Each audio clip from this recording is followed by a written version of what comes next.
This is a work of fiction. All characters and events are imaginary.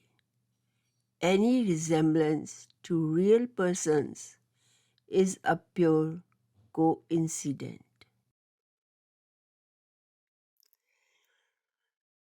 रात को सब बातें करते रहे।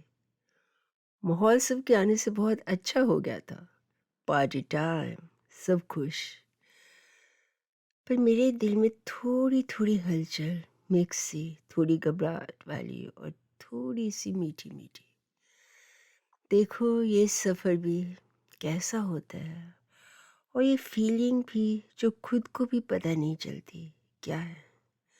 सुबह हुई, आकाश बादलों से भर गया, जैसे बहुत तेज बारिश होने वाली हो। अच्छा हुआ कि पाठ अंदर हॉल में रखा गया था। सब इंतजाम भी वही था। सब तैयार हो गए, सब नीचे आ गए। पाठ आपको पता ही होगा, सिख फैमिलीज में गुरु ग्रंथ साहब जी का पाठ रखा जाता है शादी से पहले, और तीसरे दिन भोग पड़ता है। 11 बजे पाठ रखना था। सब आ गए। उधर से मेरे इन लॉज के घर से भी सब आ गए थे, अमन के सिवाय। पाठ रख दिया गया। बाहर बहुत बारिश हो रही थी। नवंबर के महीने में बारिश। शायद रब भी इस खुशी में खुश थे और अपना आशीर्वाद दे रहे थे। सबने खाना खाया और मत्था टेक के जाने लगे। मैं भी बाहर आई उनके साथ, और तभी बारिश एकदम रुक गई और धूप निकल आई। जाते जाते गीत ने शाह से मुझे कहा, अमन को कोई मैसेज देना है। मैंने अपना सिर झुका लिया, पर अमन ने आपको हेलो बोला है। ओह, से हेलो टू हिम। सब चले गए। सब घर वाले भी खाना खाने लगे। रवि को बिट्टू ने अपने साथ ही रख लिया था। मैं उसके सामने ज़्यादा आना नहीं चाहती थी कि वो फिर से दुखी ना हो जाए। मैं इसलिए बाबा जी के कमरे में ही जाके बैठ गई, और पाठ सुनते सुनते कब मैं सो गई मुझे पता ही नहीं चला। शाम हो गई थी। मौली अंदर आई। नूर, कब से सो रही है? बाहर आ, सब तुम्हें पूछ रहे हैं। मैंने पूछा, सब ओके, मैं आ रही हूँ। मैं बाहर आई, तभी मैंने देखा मॉम डैड कहाँ हैं। मॉम डैड स्टेशन पे गए नाना नानी जी को लेने। सभी आ रहे हैं, मासियाँ भी और मामा मामी भी। युवी, रूप और रवि को भी साथ ले गए।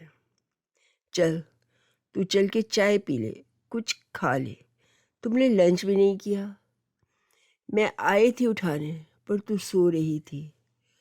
तुझे भी पता है तेरी नींद से तुझे कोई उठा सकता है। हाँ हाँ ठीक है, पर मेरा वहाँ से उठने का दिल नहीं कर रहा था। अजीब सा हो रहा था। सब कुछ ठीक था, बहुत अच्छा, तब भी कुछ मिसिंग था। शायद रवि, कुछ समझ नहीं आ रही थी। मौली फिर आ गए। मैं कब से चाय और सैंडविच बनवा के रखे बैठी हूँ।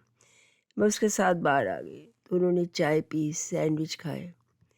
तेरी पसंद की मिठाई भी आई हुई है, लाऊं? अरे मिठाई नहीं नहीं, रहने दे। अरे मिठाई को मना कर रही है? वाह! मैंने उसको एकदम जोर से गले लगा लिया, और वो भी इमोशनल हो गई। यार, पता ही नहीं था तो इतनी जल्दी हमको छोड़ के चली जाएगी। अभी तो हम अच्छी तरह लड़े भी नहीं, और दोनों हंसने लगे। ये एक साथ हंसना और रोने का मंजर भी अजीब था, जैसे बारिश के साथ अचानक धूप निकल आई हो। तभी सब रिलेटिव्स, मॉम डैड आ गए। सबने मुझे गले से लगाया। नानी जी ने कहा, ले मेरी नूर, इन्नी जल्दी वड्डी भी हो गई। रब सुख रखे, लड़के ਨੂੰ तो चंगी तरह देखभाल लेता है ना। मॉम बोली जी। चलो अंदर तक चलो, बैठ के आराम से बात करते हैं। सब अंदर आ गए। घर देख के बड़े इम्प्रेस हुए। सर्वेंट्स आ गए और पूछने लगे जी इनका सामान कहाँ रखा जाएगा। मॉम बोले सबका सामान ऊपर कमरों में ले जाओ। एक सर्वेंट चाय और नाश्ता ले आया। सबने चाय पी। तभी नानी जी ने कहा मैं ना बाथरूम जाना चाहनी हाँ, मुँह हथ धो के बाबा जी ਨੂੰ ਮੱਥਾ ਟੇਕ ਲਵਾਂ। मामी जी बोले इंतज़ाम तो बड़ा अच्छा कीता है जी, ये सब अमन के घर वालों ने ही करवाया है। दोनों मामा जी और मासिया खुश थे। पर सॉरी बच्चे नहीं आ सके, उन्होंने छुट्टी नहीं मिली और सब फ्रेश होने चले गए। सब बच्चे मेरे साथ आके बैठ गए और नानी जी बाबा जी के कमरे में चले गए। तभी रूप ने कहा नूर, रवि तुमसे बात करना चाहता है। अभी? अभी तो सब है। कभी भी मैं बता दूंगी। डिनर टाइम हो गया था। सब टेबल पर आ गए। बुआ जी भी आ गए थे। सब अच्छी तरह से मिले। चाची जी बोली चलो खाना खा के ਤੁਹਾਨੂੰ सब कुछ ਦੱਸਦੇ ਹਾਂ। मेरी मासी जी बोली मॉम को बलबीर ਜਦੋਂ मैं अपनी ਨੂੰਹ ਦੇ ਭਰਾ ਦਾ ਰਿਸ਼ਤਾ ਨੂਰ ਵਾਸਤੇ ਲਿਆਈ ਸੀ ਤਦ ਤਾਂ ਤੂੰ ਮਨਾ ਕਰ ਦਿੱਤਾ ਸੀ ਕਿ ਨੂਰ ਤਾਂ ਅਜੇ ਬਹੁਤ ਛੋਟੀ ਹੈ, ਪੜ੍ਹਾਈ ਵੀ ਨਹੀਂ ਪੂਰੀ ਹੋਈ। ਤੇ ਹੁਣ ਕੀ ਹੋਇਆ? ਚਾਚੀ जी बोली वही तो दसना है। हम बच्चे अपना अपना खाना लेके बाहर गए। गार्डन में भी चेयर्स लगी हुई थी और अंदर अंदर शायद वो अपनी सब बातें कर रहे थे। मॉम सब कुछ बता रहे थे। कल सुबह पाठ का भोग है, सब जल्दी तैयार हो जाना। रात को सब सोने चले गए। मैं बाबा जी के कमरे में जाके फिर से बैठ गई। मुझे चैन ही नहीं आ रहा था। बहुत ही अनकंफर्टेबल हो रही थी। रवि के कारण या शादी के नाम पे अनजान लोग, अनजान घर। तभी रवि मेरे पास आके बैठ गया। Noor, no no Ravi, don't start it again. मैं वैसे ही बड़ी परेशान हूँ। हाँ, I know what's happening to you. Really it's difficult to take it. पर शायद कुछ हो जाए और शादी रुक जाए।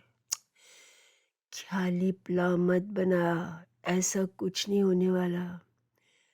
पर तुम्हें कैसे पता? हाँ, मेरा दिमाग चल नहीं रहा। मुझे कुछ पता ही नहीं चल रहा। बस जो हो रहा है वही हो रहा है। इसका रिज़ल्ट क्या होगा मैं सोचना नहीं चाहती। प्लीज़ दुखी होके मेरी परेशानी मत बढ़ा। इस टाइम मुझे तेरी सपोर्ट चाहिए। So please be strong for me. ये शायद बात रवि को अच्छी नहीं लगी। वो बाहर चला गया। मैं काफ़ी देर तक वहीं बैठी रही। मेरा किसी से बात करने का मूड नहीं हो रहा था। बस रब्बा, सब आपके हाथ में है और मुझे आप पे पूरा विश्वास है। आप मेरे साथ कुछ गलत नहीं होने दोगे। तभी मौली आ गई। सब बच्चे तेरा वेट कर रहे हैं, तू फिर से यही बैठी है, चल। मैं उसके साथ बाहर गई। सब मेरे कमरे में ही थे। नूर यार, चल म्यूज़िक लगाए, डांस करें, let's have fun, it's your marriage, enjoy your marriage. हंस, खुश हो, चल लेट्स डांस। सब डांस करें, लेट्स हैव फन। सब नाचते रहे, हंसते रहे। रात बीतती गई। तभी मामियाँ, मासियाँ और चाची जी भी हंसते हंसते आ गए। ਲੈ ਸਾਨੂੰ ਤਾਂ ਬੁਲਾਇਆ ਹੀ नहीं, ਅਸੀਂ भी नाच लेंदे। चलो चलो चलो। मासिया पंजाबी गानों में एक्सपर्ट थी और गिद्दा डालने में। उन्होंने भी काफ़ी सारे पंजाबी गाने गाए, गिद्दा डाला, खुश थे। और तभी लास्ट में उन्होंने एक गाना गाया, इधर कनका उधर कनका विच कनका दे पूर पया, मुटियारे जाना दूर पया। मेरे को याद आ गया। मैं कहा हाँ हाँ, बचपन में मैं इस गाने पे बहुत डांस करती थी। जब भी किसी की शादी होती है आप ये गाना सुना देती और मैं डांस करने लग जाती। 2 बज गए थे, चलो अब सोते हैं। पर ये सब बहुत अच्छा रहा। सुबह भोग है, तेरे इन-लॉज भी आ रहे हैं चुन्नी चढ़ाने के लिए। सुबह सब तैयार हुए। ब्रेकफास्ट के बाद बाबा जी के कमरे में आ गए। पाई जी ने 9वें महल्ले के श्लोक पढ़ रहे थे। तभी बाहर मेरे इन-लॉज भी आ गए। मैं भी उठी उनको रिसीव करने के लिए। सबको मत्था टेका और उनके साथ ही बैठ गई। भोग पड़ गया। बहुत ही अच्छा वाक़ आया। लख खुशियाँ पातशाहियाँ जे सतगुरु नदर करे। मैं अंदर से खुश थी। शायद रब को ही ये रिश्ता मंजूर है। शायद बहुत अच्छा होने वाला है। मेरे इन-लॉज ने तभी वहाँ बाबा जी के सामने ही मेरे सिर पे लाल हैवी चुन्नी डाली। मेरी मदर इन लॉ ने थोड़ी सी मिठाई मेरे मुंह में डाल दी। एक सजे हुए थाल में उन्होंने साड़ी शायद पिंक कलर की, उसके ऊपर सिल्वर काम हुआ था, ला के रखी। काफ़ी भारी लग रही थी। डायमंड का हैवी सेट, डायमंड की बैंगल्स, मेकअप किट, डायमंड का टीका। ये आप कल जब बारात आए तो इन्हें पहना दीजिएगा। सबने बारी बारी मेरा मुंह मीठा कराया। रवि दूर से ये सब देख रहा था। मुझे एहसास था कि जिसको तुम इतना चाहो उसको ही अपने से दूर जाता देख के क्या महसूस होता है। सबने लंच किया। प्रीत बोली, अच्छा जी चलते हैं, कल बारात लेके आएंगे। मेरी मदर इन लॉ को मैंने मत्था टेका, सबको बाय की, सब चले गए। और तेरे इन लॉज तो बड़े छोटे छोटे लग रहे ने हाइट एज। अमन कैसा है कल देख लेना। नूर, ये क्या बदतमीजी है। मैं अंदर चली गई। मासी जी की होया। मासी जी बोली की होया नूर नू। चाचा जी बोले कुछ नहीं, ਵਿਆਹ तो पहले कुड़िया का मूड इस तरह ऊपर नीचे ਹੁੰਦਾ ही रहता है। रात को संगीत था, सबने बहुत डांस किया, मैंने भी, मज़ा भी बहुत आया। रवि भी शायद थोड़ी देर के लिए सब कुछ भूल गया। बाद में टैनी ने बोला चलो सब कॉफ़ी पीने चलते हैं। तभी नानी जी बोली, नूर बाहर नहीं जाएगी, बस फेरा तो बाद ही अपने कार जाएगी। सब दुखी से हो गए। तभी मौली बोली, कोई बात नहीं, हम गार्डन में कॉफ़ी पी सकते हैं। हम सब बाहर आ गए। कॉफ़ी पीते पीते यूँ भी बोला, यार ये नानी जी बड़ी ऑर्डर करती हैं। कोई बात नहीं, बड़ी हैं। रूप ने बात टाल दी। पुराने ख्यालात की, हमें उनके ख्यालों की इज्जत करनी चाहिए। चलो यार, नूर को तो सोना चाहिए, कल हल्दी है, फिर चूड़ा चढ़ेगा। सुबह सब चाय पी के बाहर आ गए। अमन के घर से हल्दी आ गई थी। मुझे एक पीढ़ी पे बिठा दिया गया। सिर पर बाग सबने चारों तरफ से पकड़ लिया। एक कोना रवि ने भी पकड़ लिया था। मेरे सिर के ऊपर, मैं उसके नीचे बैठी थी। सबने बारी बारी हल्दी लगाई। सबसे पहले हल्दी नानी जी ने लगाई। बोले, सदा सुखी रह अपने कार्य। हल्दी के बाद मेरे सिर पे पानी डाल दिया और मैंने बाथरूम में जाके नहा के कपड़े बदल लिए। उसके बाद फिर वही जाके बैठ गई। सब सफाई हो गई थी। कच्चे दूध में चूड़ा रख दिया गया था और मेरे मामा जी, दोनों मामा जी ने आके एक एक तरफ मेरे एक एक हाथ पकड़ के चूड़ा पहनाना शुरू किया। आप सोच रहे होंगे ये सब रस्में हुई पर मेहंदी क्यों नहीं हुई? हाँ, गुड क्वेश्चन। अमन को मेहंदी का रंग और स्मेल पसंद नहीं थे और इसलिए ये रस्म काट दी गई। उसके उल्ट मुझे मेहंदी लगाना बहुत अच्छा लगता था। मैंने सोचा था कि मैं अपने पूरे हाथों पे आगे पीछे मेहंदी लगाऊंगी, पैरों पर भी अच्छी तरह लगाऊंगी और बड़ी बड़ी पायलें पहनूंगी।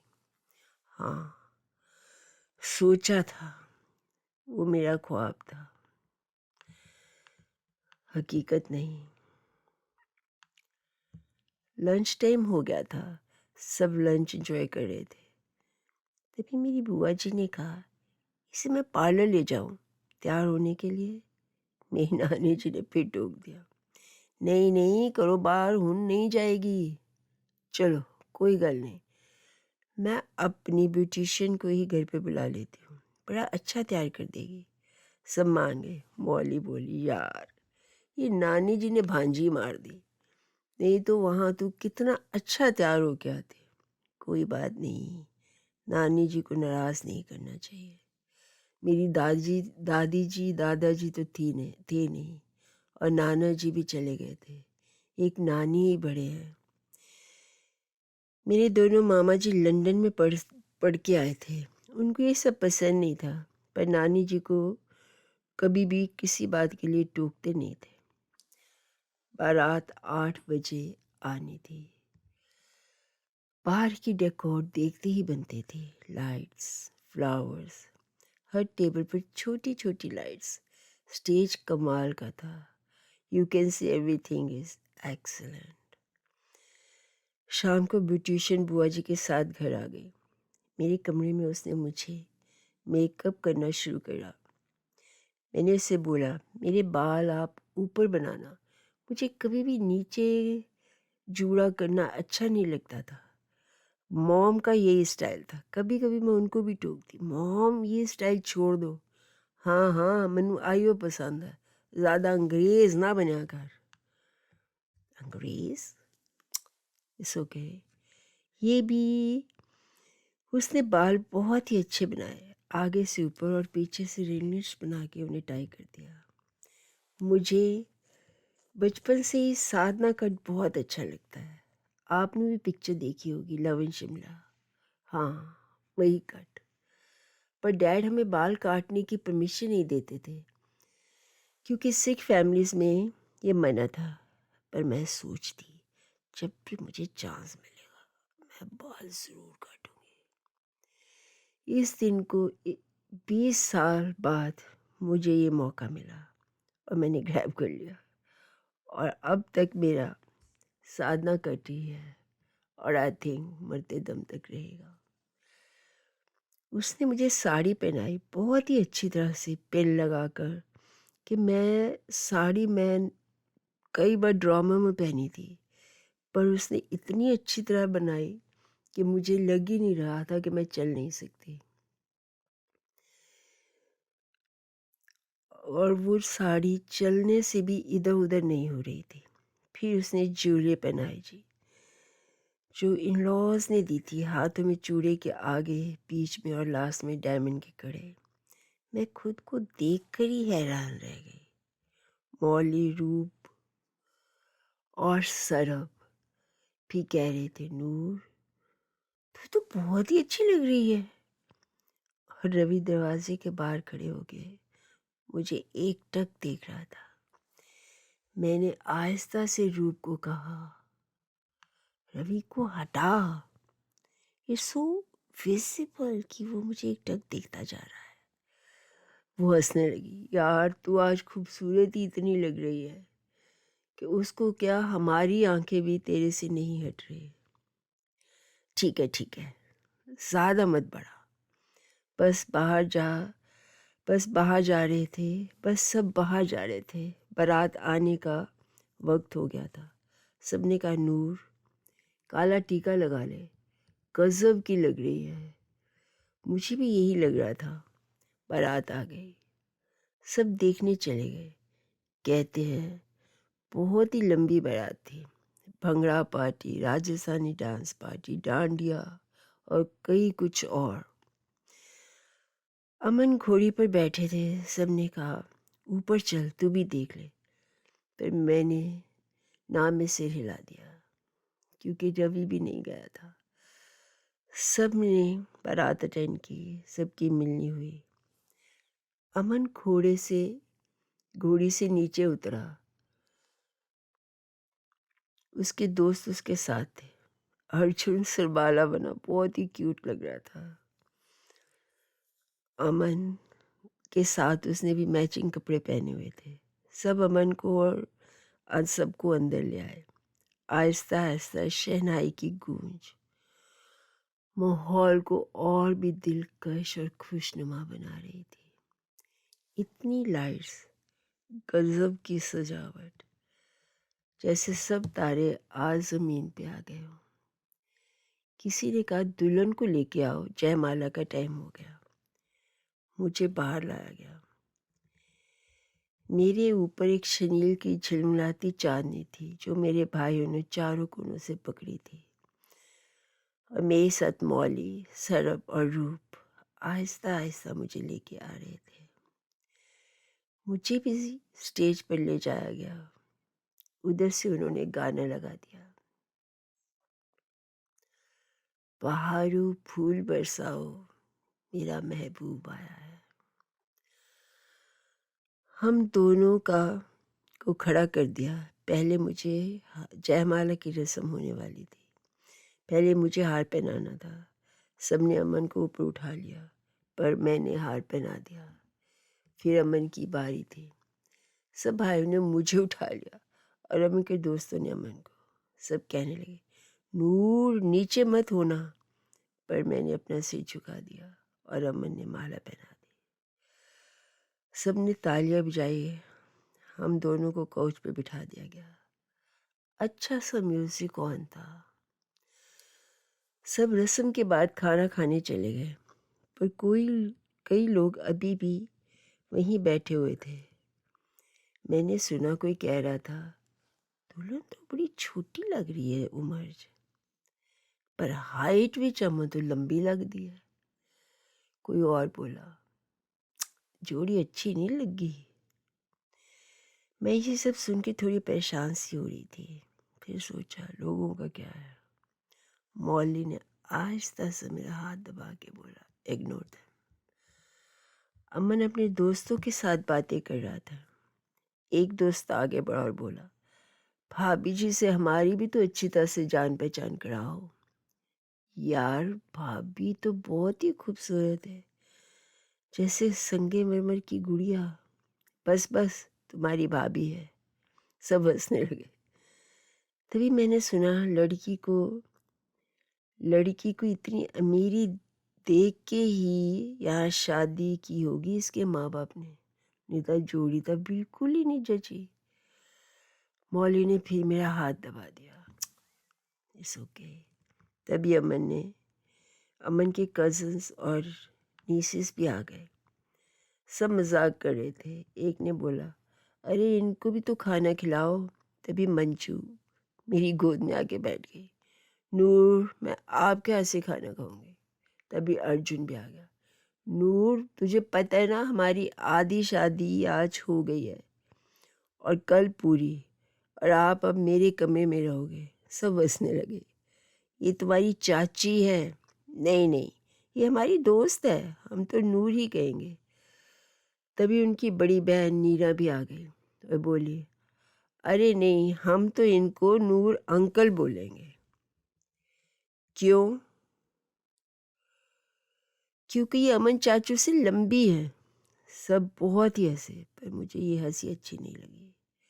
अरे ये तो मेरा मजाक उड़ा रहे हैं। मैंने अपने आप को बहुत कंट्रोल किया और मौली का हाथ जोर से थाम लिया। रवि भी सब सुन रहा था, इशारे से कहने की कोशिश कर रहा था इट्स ओके। सब चले गए। तभी प्रीत आई और उसने मेरी मॉम से कहा, ओहो, हम एक बात बताने ही भूल गए। मॉम डर सी गई। कोई कमी या कोई गलती हो गई जी? नहीं नहीं जी, बस यही कि नूर को घूंघट में होना चाहिए था। कल आप ख्याल रखना कि घूंघट अच्छी तरह से ओढ़ा हो। ये सुनकर तो मुझे और भी गुस्सा आ गया।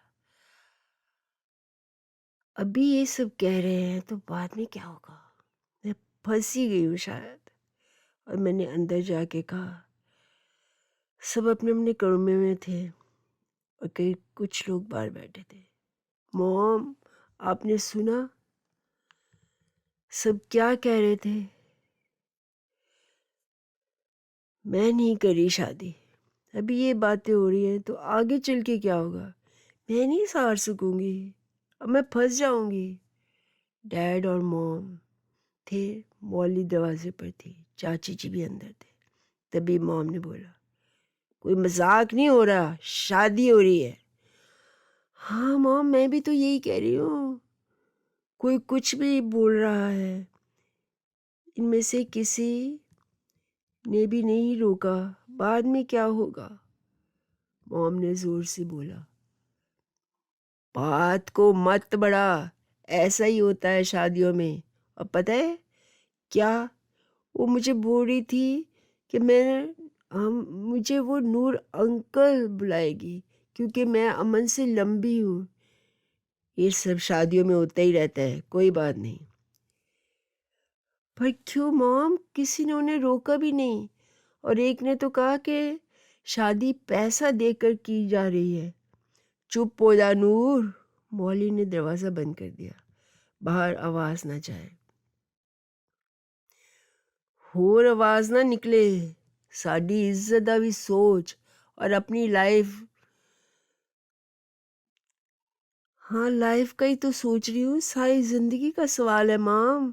तभी मॉम बोली, मैनू सब पता है कि किस लिए इतना शोर मचा रही है। कभी भी नहीं होगा जो तू सोच दी है, वो कभी भी नहीं होएगा शायद। मोहम का इशारा शायद रवि की तरफ था। मोम, हाँ हाँ, ਅੱਜ मेरा खून हुंदा ਤਾਂ मैं देखती किवें मेरे अगे मुंह खोलदी है। हाँ, तू मेरी कुड़ी नहीं। मॉम, डैड ने कहा, चुप हो जा बलबीर। क्यों? ਬੱਚਿਆਂ ਦਾ ਇਸ ਨੂੰ ਕੋਈ ਮੇਰੇ ਬੱਚਿਆਂ ਦਾ ਇਸ ਨੂੰ ਕੋਈ ਖਿਆਲ ਹੀ ਨਹੀਂ। ਤੂੰ ਮੇਰੀ ਨਹੀਂ, ਮੇਰੀ ਭੈਣ ਦੀ ਬੇਟੀ ਹੈ, ਜਿਸ ਵਾਸਤੇ ਤੇਰੇ ਨਾਨਾ ਨਾਨੀ ਨੇ ਮੇਰਾ ਵਿਆਹ ਤੇਰੇ ਡੈਡ ਨਾਲ ਕਰਵਾ ਦਿੱਤਾ ਸੀ ਕਿ ਤੈਨੂੰ ਸੁਤੇਲੀ ਮਾਂ ਦੇ ਜ਼ੁਲਮ ਨਾ ਸਹਿਣੇ ਪੈਣ। ਭਾਬੀ ਚੁੱਪ ਹੋ ਜਾ। ਮੈਂ ਤਾਂ ਇੰਨੇ ਸਾਲਾਂ ਤੋਂ ਚੁੱਪ ਹੀ ਸੀ ਤੇ ਇਹਨੇ ही मेरा मुंह खुलवाया है। मेरे ऊपर तो जैसी बिजली टूट पड़ी। नहीं मॉम, नहीं, ऐसा मत बोलो। ये झूठ है। मैं आपकी बेटी हूँ। जा, तू नहीं है मेरा खून। तेरे वास्ते मैं चुपचाप तेरे डैड नाल हो गई ते तू ये सिला देता। चाची जी चुप कराती रही। मैंने कहा, डैड प्लीज़, मॉम को बोलो ऐसे ना बोले, मैं उनकी बेटी हूँ। डैड भी चुप थे। क्या क्या मैं अनाथ हूँ बिना माँ के? मेरी मॉम नहीं है? पर डैड कुछ भी नहीं बोले, चुपचाप खड़े रहे। Mom please. पर मॉम वहाँ से जा चुकी थी और मैं ज़मीन पर पड़ी रो रही थी, जैसे मेरा वजूद ही ख़त्म हो गया। मौली मुझे दिलासा दे रही थी, नूर कुछ नहीं, गुस्से में कह रही है, हम सब है ना। पर लगता था जैसे कोई भी नहीं रहा, कोई भी नहीं।